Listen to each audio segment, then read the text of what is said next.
Welcome to English Podcast for You. I'm Maria, and I'm so excited to have you here. Whether you're just starting to learn English or looking to improve your skills, you're in the right place. Don't forget to subscribe, like, and hit the notification bell so you never miss an episode. Let's learn together and make English fun and easy. Hello, everyone, and welcome back to English Podcast for You. I'm Maria, and today we're going straight into the heart of the home, the kitchen. Now let me ask you something. Have you ever tried following a recipe in English and felt confused by all the words? Maybe you saw, use a whisk to beat the eggs, or chop the onions on a cutting board, and you thought, wait, what's a whisk? And where do I chop the onions? The kitchen is full of tools and action that we use every day, but we don't always know the names in English. That's why this episode is going to help you feel more confident and fluent when talking about food, cooking, and everything in your kitchen. Whether you love to cook, you just make quick meals, or you're learning English for travel, work, or fun, today's vocabulary is super useful. You'll learn the names of cooking tools and utensils. You'll also learn about cookware, and we'll even look at kitchen basics. And this is not just a list. I'll tell you what we do with each item and give you real example sentences, the way native speakers use them. Then, I'll share a little story so you can hear all the vocabulary in action.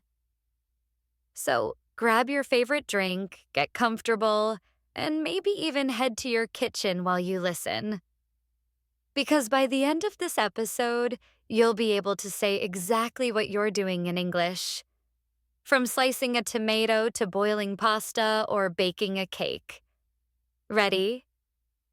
Let's open the fridge, grab our tools, and start cooking up some English vocabulary together.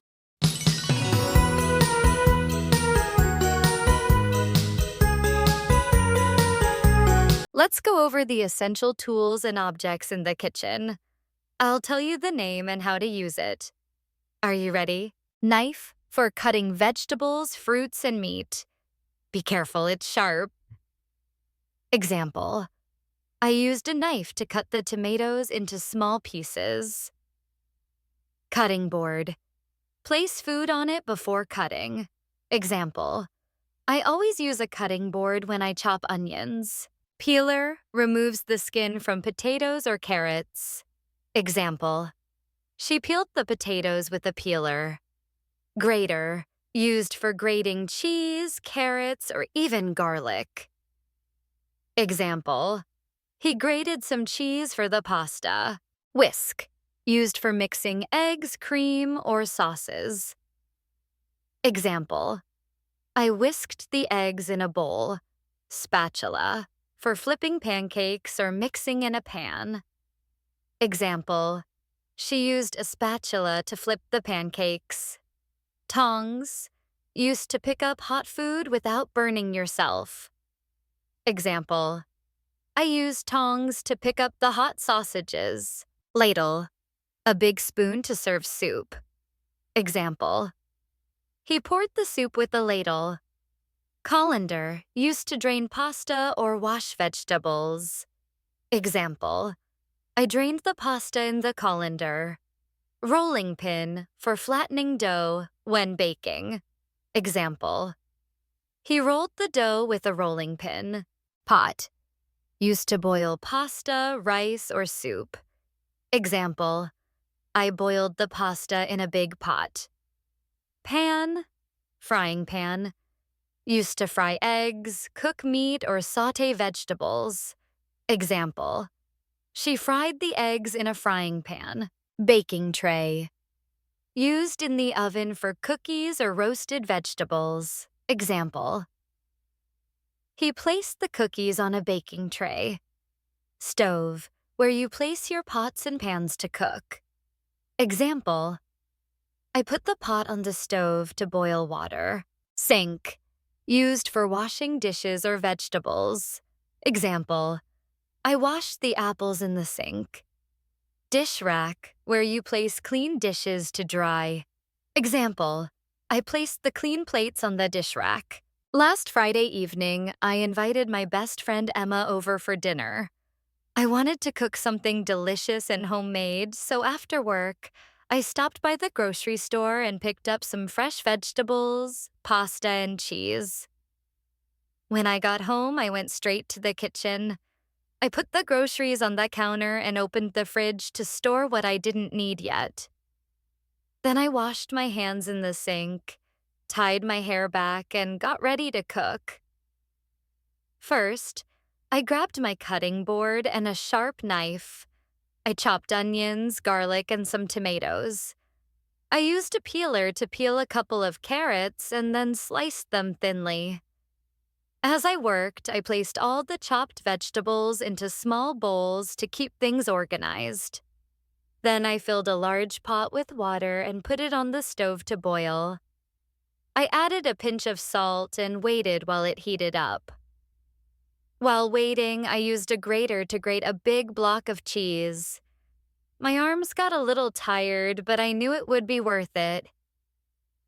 Once the water boiled, I poured in the pasta and set a timer.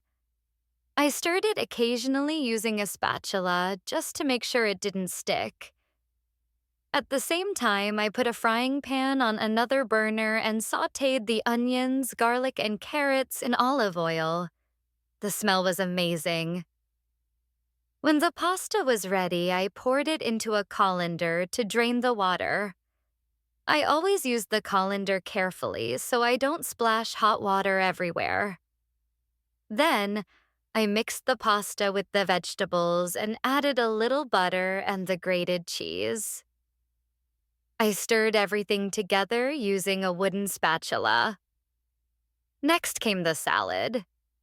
I used tongs to toss fresh lettuce, cucumber, and cherry tomatoes in a bowl. I drizzled olive oil and lemon juice on top. Finally, it was time to serve. I used a ladle to scoop some homemade tomato soup into bowls, and I toasted slices of bread in the toaster. I also used measuring spoons earlier to get the right amount of spices for the soup. Not too spicy, not too bland. I set the table, took plates out of the cabinet and forks and knives from the drawer. I placed the warm dishes on the table, and just as I finished, the doorbell rang. Emma had arrived. She stepped into the kitchen and said, "Wow, it smells like a real restaurant in here." We laughed, sat down, and started eating. She loved everything, especially the soup. After dinner, we washed the dishes together. I washed, and she placed them on the dish rack to dry. Then we made tea and had some chocolate from the freezer for dessert. It was a lovely evening, full of laughter, great conversation, and delicious food. And that brings us to the end of today's episode, friends. Now you know the names of many important cooking tools, utensils, and appliances. You also heard a full story with all this vocabulary in action, just like real life. Remember, the kitchen is a perfect place to practice your English. Every time you cook, wash dishes, or make a snack, you can say what you're doing in English. That's how you build confidence and fluency naturally.